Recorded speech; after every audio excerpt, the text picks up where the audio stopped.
Okay, I think that's most of us. So I think let's get started, shall we? Yeah, welcome everyone. Thank you so much for joining us today for the sort of second in a mini series we're doing on webinars about renewable energy technologies. And today we're delving into the topic of retrofit. So I can see a lot of familiar faces, but in case you don't know me, I'm Anna, and I'm the Planning and Transport Officer for the Leeds Civic Trust. And I've just got a couple of things to mention before we kick off.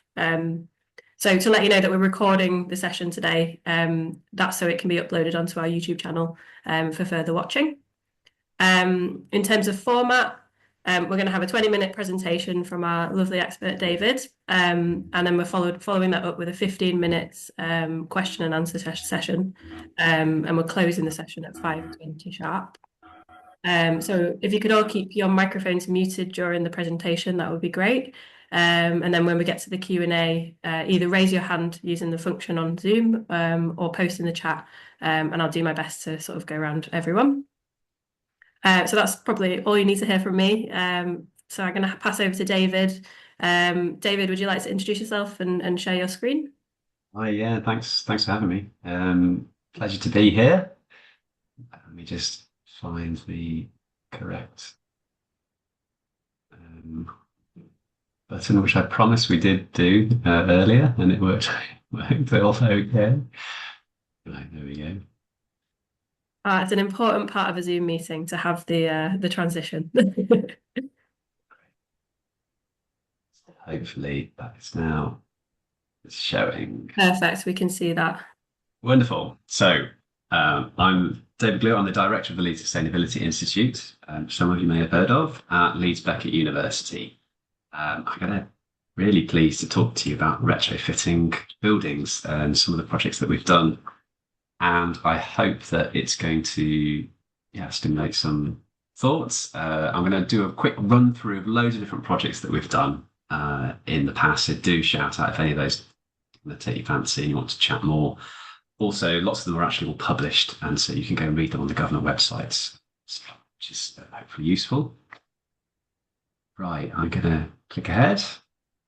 And I should tell you about who we are first. So we have three research themes in the LSI, Sustainability Institute. The first one is sustainable behaviour. So we're looking at people here. So why we do or don't choose to retrofit our homes. So we do lots of projects on that. Another sustainable transport choices and that sort of thing. Then we have sustainable buildings. That's the most active part of our research. It looks at building physics, building modelling, lots of evaluation and building performance evaluation projects and building science, that sort of stuff. And then we've got our third theme, which is sustainable urban environments. So we've got a network of sensors that can measure air pollution, the urban heat island effect in Leeds, for instance. So we've got people and buildings and the city-wide scale that we can investigate. So it's a nice collection. Right, but retrofit is the aim of the day today. And I'm going to take a little journey of our retrofit research projects that we've had over the last sort of 10 years or so. So back in 2016, we investigated with Leeds City Council, funded by DEC, as it was then, the Department for Energy and Climate Change, about 65 homes. We monitored them, and before and after they had a retrofit to measure the performance improvement, how it improved people's comfort, but also to start to look at some of the problems that can go wrong when you do retrofit homes, solid walled homes especially. And that led to a second project on internal wall insulation. So we found that there's some interstitial condensation risks that could occur, and government funded us and commissioned us to do a further study comparing 6 different types of internal wall insulation products at different thicknesses to see if you insulated it with different products or at different thicknesses. You still get some of the benefits, but you get fewer risks. So I'll talk a bit about that later as well. We've also done stuff on party wall insulation, which you might not have heard of. It's essentially cavity wall insulation inside the party wall. So we looked at a feasibility scale project across the country. And all those three, they're all using our building physics and science and scientific tools and tests that we do in people's real homes. Now, that's great, but it's really expensive. And so the meters project is a little bit different. And that was looking at, we all have smart meters in our homes right now. Wouldn't it be great if those smart meters could give us our own bespoke personal energy efficiency rating, perhaps to inform our EPC, energy performance certificate in our homes, without having to get a university to do some really expensive tests. So we were called into the meters project, which again, another BEIS project, DESNZ project, which is Department for Energy Net Zero, Energy Security Net Zero. We were the validation body, so all the other people would come to us and try and say if their smart meter based tools were giving you an energy efficiency number, we would look to see how accurate that number was, how useful could it be. So that's something that we're still hoping to help develop in future. The deep retrofit project is something I want to talk about later, so I'll skip over it for now. But it's not just retrofit work that we do research into low carbon heating as well. So we've got things like infrared technologies. We explored with people, did you like the infrared? Did it give you good comfort? Was it acceptable technology to have in your homes? Would you be likely to install it instead of your gas boiler? And then the same thing with heat pumps. So what's stopping you from installing a heat pump? And this is a project we did with Leeds City Council, again, government funded. Why would people in Leeds not want to a heat pump in their homes, that sort of thing? So we've got quite a lot of social science work going on too. I'm sure you know one of the major barriers to retrofit is cost. And so we did a project again from government, which was we're working with a venture capitalist to see if is there an acceptable form of green finance that people would be interested in? What would that product look like as a green mortgage, for instance? And how could you encourage people to take up retrofit?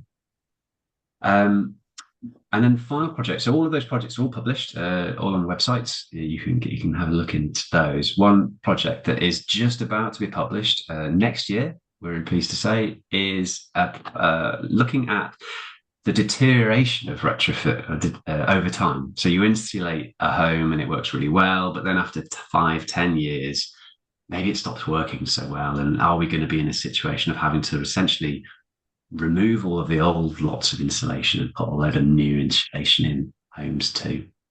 So that's some of the projects that we've done with the national government, but we do lots of regional work too. I won't go into all of these, but it involves working with maybe social landlords, building societies, combined authorities, local councils, local authorities, other universities as well. Could be doing, for instance, pre and post evaluation of their retrofits to kind of validate that they worked. How did it impact on the householder? It could be looking at exemplar projects to kind of guide their future programs of either retrofits or, for instance, the Barnsley one was their new build. So go test intensively with all of our science tools. How well are their new build homes performing? Where are all the problems? Iron them out on the first couple. Off you go and build 30 or 40 more. City of York, we did stuff. How do you talk to people? How do you get people engaged in the conversations? Different community groups who are kind of really hard to get to start the conversation around energy efficiency in homes. And the last one I will just mention is, I don't know if you see my cursor, but this one here, this thing called YPIP policy. We don't need to worry about that, but that's a project we're doing in collaboration with some of the universities and the Yorkshire and Humber Climate Commission. And that's around the planning barriers to people retrofitting their homes. So what are different areas of Yorkshire's facing in terms of their policy guidance, their planning policies, and what could you do in certain parts of Yorkshire with specific planning requirements on them to make retrofits more acceptable to the local context and more achievable for people to do, again, to try and encourage more activity. And then, of course, in Leeds, we do absolutely loads with the council. The heat pump, we've mentioned, taking people off storage heaters, putting them onto heat pumps. Did that work? Why didn't it work so well? And then there's lots of learning there around, they spend millions of pounds on damp. How can we go in and do proper damp surveys? Is it something wrong with the house, with the management combination, all of those sorts of things, different archetype homes, stuff with companies too. But we're most known, I should say, outside of our region for this thing called the performance gap in homes. So here's a graph, which is based on our research. And each of these homes, we've measured their energy efficiency. And this chart essentially shows how much energy they're using. So if they've got a really tall bar, that means they're using lots of energy. And what we did is we compared how much energy the designers said it should use, and we plotted that. That's the white bar. And then we went and measured it in the real world, and that's the black bar on top. And what you can see is every single home that we've tested has actually got extra energy that we're measuring than should be there. The designers didn't think that it was going to use that much energy, but it did. And that's called the performance gap. Buildings aren't performing as they should. So that's kind of the basis of a lot of the work that we do. But we're talking retrofit, and I'd said I was going to talk about this deep retrofit project. So this was the largest project that's been undertaken on solid-walled home retrofits. It's £3 million over 5 years, funded from the Department for Energy Net Zero and Energy Security Net Zero. And we went out and we got 14 case study homes, and we did 46 retrofits on these case study homes, and we tested them, we modeled them, and we measured them before and after every single retrofit. We then got the University of Salford to help us. They then replicated one of our retrofits in a laboratory that they have. They have an environmental chamber with a house inside it, so we could see if they're getting the same results as us in a more controlled environment. And then we modelled all of the homes as well. Loughborough University helped us with this, and to see if the models that we are creating of our buildings are realistic and accurate, are they? To inform that, we also took some core samples from these homes, really detailed stuff, got those analysed, what sort of thermal properties are going into our models, and does it match the numbers that we were using, and does it make an impact on our risk assessments? And then beyond the project, we also looked at 150 surveys across the country of air tightness in homes as a separate sort of study. We need to go into that. Right, so these are our case study homes. Lots of different types of homes, quite representative of homes that are getting retrofitted under government policy. So those are the homes of interest to us, but brick buildings, concrete buildings, and even a stone property in there as well. Mostly across Yorkshire, but one or two a bit further afield. 46 retrofits that we installed on them, and a whole range of intensive tests that we did. So what did we find when we did it? So haven't got time at all to go into all of the details, but there is a video and a series of reports which I hope you might want to watch and maybe read after this, and also there's some links at the end of the talk that you can follow to get to those. But really, we had these 5 kind of main findings, if you like, that we were interested in. Some won't be so relevant for you. The first one, we were really interested in how you can get better data from buildings to inform risk assessments and inform whether things worked properly.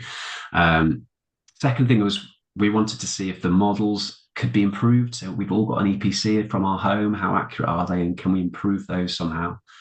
The third one is, well, we measured the performance of lots of retrofits, and I'll show you which ones did what in the next slide. And then we looked at things that are causing problems with retrofits. So we kind of deliberately did the retrofits a bit wrong to match what people are doing in the real world, and then we did them like the standards say you should do to see what the difference was there. And then some general guidance on how to do things. Okay, so how did the retrofits work? How good were each of the different retrofits? So this is a graph. This shows how much heat loss was saved. So the higher the blue dot, the more energy we saved. Okay, so the higher up your dot, the more energy saved. And we've got 7 different retrofits here. We've got some draft proofing, so just sealing up. We've got loft insulation, room and roof insulation, solid ground floor insulation, suspended timber floor insulation, replacing glazing and doors, and then solid wall insulation, SWI again. Now, if your blue dot with its error bars is touching this 0 line that you can see, it means there may have been a reduction, but actually the test wasn't able to pick it up significantly enough. So we're not quite sure if it made a big difference to people's, what would make a big difference to people's heat losses. The story of the graph really is that over on the side where it says SWI, solid wall insulation was the only retrofit that we installed in all of these homes that consistently gave us a significant reduction in heat loss. And that's really unsurprising for people who are kind of in the world, but actually really important information for government and people with these sorts of homes to say, well, if my goal is to reduce my heat loss, and we can debate whether or not we want to do that in all types of buildings, I really have to be focusing on solid wall insulation. And currently, fuel poverty policy does not incentivize the more complex solid wall insulation. So we could see quite a significant change in policy because of these and other results that have come through. You can, of course, add all of these other smaller retrofits together. So you get your draft proofing and your loft insulation and your floor insulation and achieve a more significant reduction in your heat loss. But really, the solid walled insulation is the thing that's needed. It was also the only retrofit that got our EPCs. If people are interested in the energy performance certificates, and landlords are and the government are, people don't tend to be, but there are some requirements to try and get everybody to an EPC band C. And again, solid wall insulation was the only one that would do that with solid walled homes. It was also really good at reducing some risks of surface condensation in homes as well. So multiple benefits for solid wall insulation. But I was asking what you might be interested in. I can't remember who got back to me, but they essentially said, "Oh, well, we're really interested in the fact that people don't really understand some of the risks associated with different types of insulation in homes." So I'm afraid that the rest of the talk, I'm going to be talking about all the times that things go wrong. With all the different types of insulation that you could put in homes. It doesn't always happen, and really, we're just talking about things to watch out for. So for external wall insulation, where you put the insulation on the outside, before you even start, you're going to come across lots of problems that are going to stop you from being able to put the insulation on in the first place. And this is a survey that we did of 150 homes. There's lots of different kind of things that are getting in the way. The major one here is utilities, so kind of gas pipes and gas meter boxes. It can take months for the utility company to come and remove that and cost hundreds, and that delay costs thousands of pounds. So some of the reasons why people aren't really seeing lots of installation taking place as there should be. Also, with external wall insulation, you wrap the house like a tea cozy, and it's all great, except sometimes you leave gaps. We call these discontinuities. And where you leave a gap, you cause a problem because you can, on the inside of the home, it gets really, really cold. So I told you we really deliberately left some gaps. We deliberately did it a bit wrong to see how bad this problem was. And we identified that one of the major areas where you really, really, really need to watch is where the loft insulation meets the solid wall insulation. If you don't make those two things join, you're going to really introduce condensation risks into homes. And we did a similar analysis on some other junctions in the homes and where people leave kind of what insulation cutouts is. That's where people are going round gas pipes, and it's all in the reports. And if you're interested in any of those, you can go and explore what the impacts of leaving these discontinuities was. So this is a lovely image of really, really horrible practice of external wall insulation that we've observed in Leeds for previous projects. And evidence like this has gone to government, and now they've introduced much more strict measures around how you can deal with these sorts of situations to stop this horrible sort of messing around of people's homes from happening. It doesn't just look bad, it causes problems that we've just talked about. And this is just an illustration of that condensation risk that I was talking about. Here you can see on the external wall, it's gone all the way up to the gutters and stopped. And then on the inside of the wall home, of course, that means you've got a cold patch where there's no insulation, and that cold blue section, that's where your condensation risk is going to occur. So that's happened because of the insulation. It's not just the design that could be at fault, it's also details. So this is the same house, believe it or not. This is just with its left-hand side neighbour and its right-hand side neighbour. And all that's happened here is on site, they've forgotten to install the expansion joint. And that's after a couple of years worth of weathering. You can see that the right-hand side, which doesn't have the expansion joint, has got lots of deterioration and getting moisture ingress in there too. So design matter and details matter. So maybe we should do internal wall insulation. Well, you've got all sorts of barriers with that too. So we did another survey, 100 homes this time. Again, tons of stuff on walls, which all have to be dealt with and add thousands of pounds to the cost of the retrofit, just to kind of remove gas meters and etc. like that. Now, this is the first time you might have to think too hard. And what I'm probably going to do is just skip it in the interest of brevity. But what we did was we did modeling to see what the interstitial condensation risk would be for homes if you insulated them with IWI. If there's time at the end, we can go over this. Essentially, rather than talk you through it, I'll just explain what we did and come to some conclusions here. Sorry, David, for interrupting, but Yeah. can you explain interstitial condensation? Yeah, of course. So we've got the brick wall here, through my hands and the camera. We've got a brick wall, and then when you add a layer of insulation to it, where the two things join, that becomes almost like a little mini cavity. Hopefully you kind of don't have a cavity in it and it is perfectly adhered, but very, very often the border between the boundary between the wall and the insulation is essentially a cavity. You'll even know if it's touching, and that's the interstitial risk. So this is condensation that's happening inside, so behind your insulation. So you can't see it in your room, but it's happening behind your insulation on the inside of the wall. Does that sound okay? I'd shout out if there's anything else that's not clear. So what we did, we deliberately modeled the home with no insulation, tiny bit of insulation, more, and we just increased the thickness. And we increased the thickness until you got to this building regulations target of a very, very high performing wall of 0.3 watts per meter squared Kelvin, which is a really, really high U value. And we found that this was very successful in reducing your energy losses, but it had really high risks. Okay, fine. So we reduced the target, and we've tried to find this sweet spot between having good insulation properties but not increasing risks. And we found that on the types of walls that we were looking at, that kind of kicked in at a U value of around 0.8, if you see what I mean. So what we're really hoping that people will do is be able to justify not having such a lot of insulation on the inside of their walls, reducing it down in thickness quite a bit, still getting a good chunk of the energy savings, but not having any of those risks. The other thing that we did was we changed what we insulated it with. So we insulated it with foam, and then we insulated it with wood fiber. So one is a natural material, which is vapor open, and the other one is vapor closed.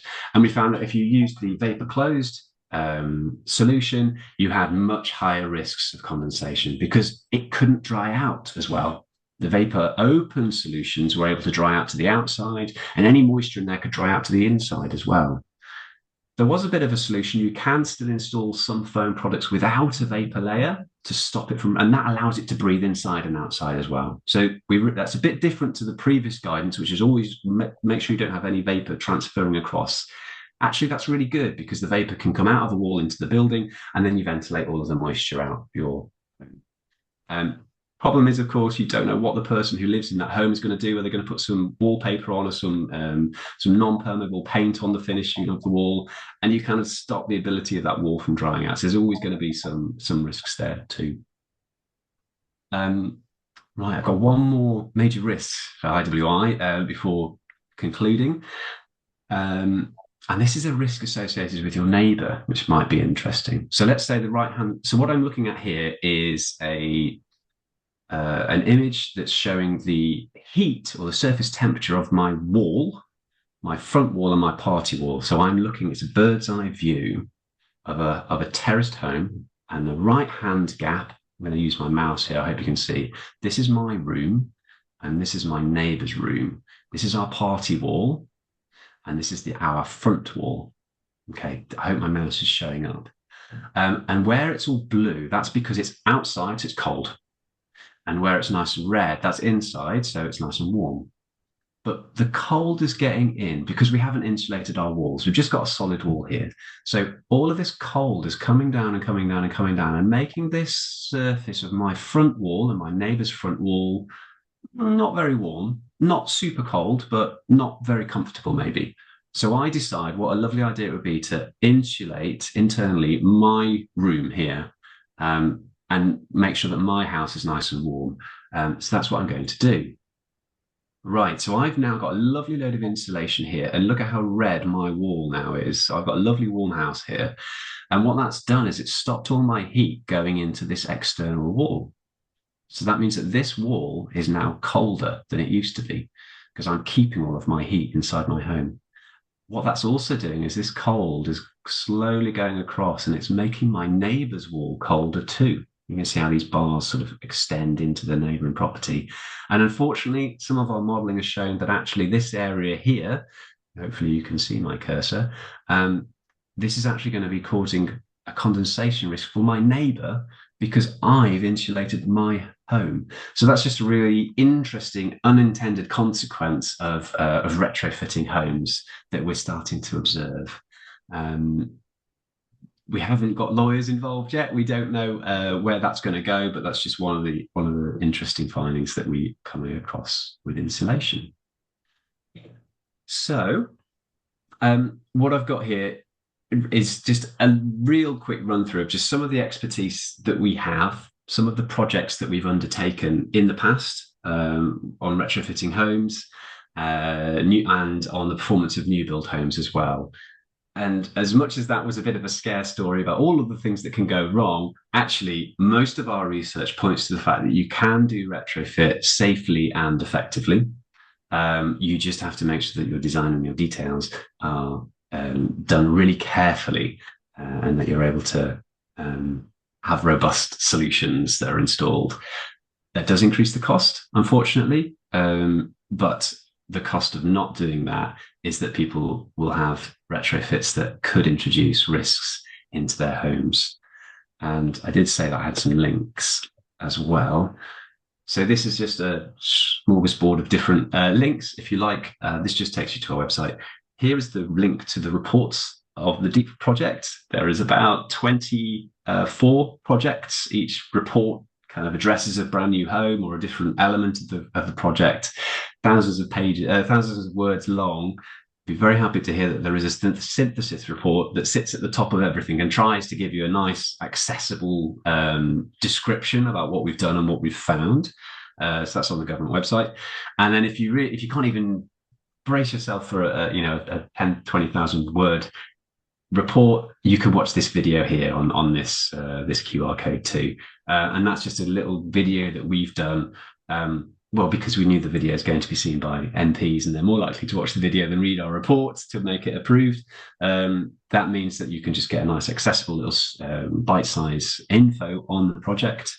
And then broader than that, just a couple of other kind of media-y bits. I did a TEDx talk around why it's really important to retrofit homes, which I haven't touched on here at all. That's where we're talking about zero carbon buildings and why peak heat in homes is really important and why we need to retrofit. Finally, here we've got a webinar which we did recently on evaluating homes on a large scale. So what we've talked about is doing really, really detailed investigations on small homes. And actually this project was talking about, well, that's fine, but what about when I've got 500 homes I need to evaluate? And that's just different findings of things like that. So that's a real quick run through. I know we were trying to make it as short as possible, but I hope that's going to mean that we have lots more questions that I can jump around and answer if that's okay. Great. Thank you so much, David. That was really interesting. I can certainly relate to that, the thin strip of mold on the top of the ceiling in Leeds houses. Sadly, yeah. Yeah, sadly. Would anyone like to ask any questions? We have about just under 10 minutes left. Just pop your hand up or I can look in the chat. I can ask a practical question, please. Go for it, yeah. Is there such a thing as a cheap and affordable heat detector? I a few years ago investigated finding something that's more than just an app for a phone, and anything tall professional seems to be in the thousands, which stops general use. I see what you mean. So like a thermal imaging camera sort of thing. Something thermal imaging that's you can get that in the hundreds of pounds rather than 5. Yeah, there's something called I think it's called a C2 or C1. It's FLIR is the company, FLIR. It's a little point and shoot camera thing. You can even get a FLIR 1, which you add onto your iPhone, plugs into the thing at the bottom. There are a few. I would stress caution if using these devices. they're really easy to use and really easy to get wrong. The Yeah. problem being reflections, different emissivities of different materials. You think Yeah, you've sure. spotted something, it's just because it's a different, it's Yeah, damp or it's it would be just reflecting. nice But to have something more than just a wet finger near yeah, a draft, which I was using. well, I was using that yeah, yesterday. well, absolutely. But I would also say the best um, measurement tool that we have is the person living in the building. And they've lived there for years, and they're often the people who you should be going to first to understand how that building's performing. So we always try and make sure we talk to the people in there, because they've got some real good insights as to what's happened in the past, and also different areas of the home. They can really lead us on to the causes of the problems, even if they haven't seen them themselves. Okay, thanks. We've got a question in the chat. So Garen says, my late 18th century stone house has a wall which has been pointed with cement. How do you do any tests on your stone house to see how effective lime mortar pointing is for heat loss or otherwise? Yes, we have. Well, the lime mortar just itself, the mortar might seal some cracks and gaps in your substrate of your wall. The lime mortar itself isn't going to have a major impact on any heat losses from a physics point of view. It's not a very good insulator. Yes, it's perhaps better than a cementitious mortar, but realistically, the U value is only really going to be materially improved with some level of insulation installed. So we did observe. We did do the heat loss testing in a stone property. We've done a few of those before. You can insulate those successfully. You can get some kind of cork insulated plaster, or you can use wood fiber insulation on the inside of those properties. What that does is it's still compatible with the lime mortar, as long as you can then keep that vapor open solution all the way through, and that would be the way to improve the thermal performance of a very historic wall like that. There is discussion around just applying lime plasters. They won't have a massive effect, but they will do something. If the home isn't listed and you have the money and you're really keen to reduce the heat loss from your home, it is still worth going for those walls. The walls are the biggies, but by all means, make sure you've got really good loft insulation, etc. first. And windows. Oh, we've got another question in the chat from Jonathan. Does your research suggest it is best to insulate a whole block or a pair of houses at the same time, and to help with the neighbour feuds as well, by the sounds of it? Yeah, absolutely. Well, that was that was one of the observations. Is you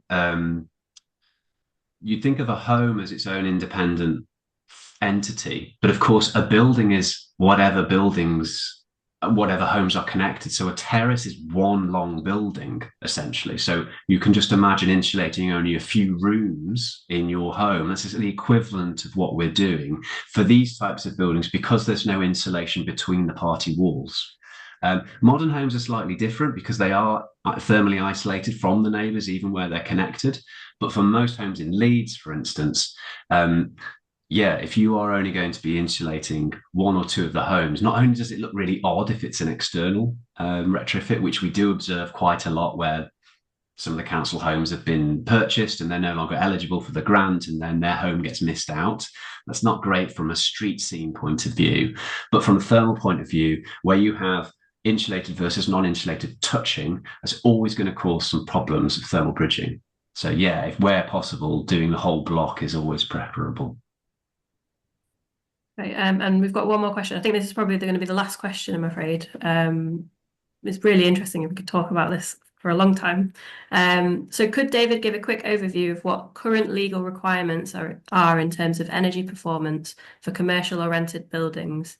Is there currently a legal requirement around improving energy performance by a particular date? 2030 was the year originally proposed, but I seem to recall this may have been dropped.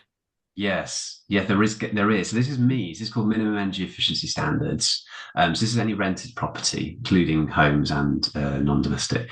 Now, there are different regs for the different ones. If it's a domestic property or a commercial property. For domestic properties, you're not allowed to rent a home out unless you have an EPC of E. Okay, now the energy performance certificate, we can talk about if that's a query, but it's essentially a theoretical performance of your home. It doesn't necessarily mean that your home is or isn't energy efficient. It just means theoretically your home is this efficient. Now, the energy performance of an E isn't too bad, but there is currently consultation going through which will increase that. And they haven't yet decided whether they're going to increase that up to a B or a C, or somewhere in between. It's very likely that that will come into play. The very important thing to say is our research has shown that you will only be able to achieve that standard if you have a solid wall home that you're renting out, or solid wall property if you're renting out, if you have insulated the walls of that property. Now, clearly that's hugely expensive and costly. And so in acknowledgement of that, the government have introduced exemptions registers. So where you can prove that actually this is going to cost me 50 grand or 30 grand to do, of course I can't afford to do it. That's no longer a viable rental property for me. You apply for an exemption and then you will get that exemption. And so what I anticipate to happen, I was speaking with Historic England and the National Trust, who are kind of going and the government about this. They're anticipating a tidal wave of exemption registers to come in as soon as those elevated performance criteria kick in. Slight difference with commercial is that there is evidence to suggest that having a higher rated building is more attractive and can attract high rents.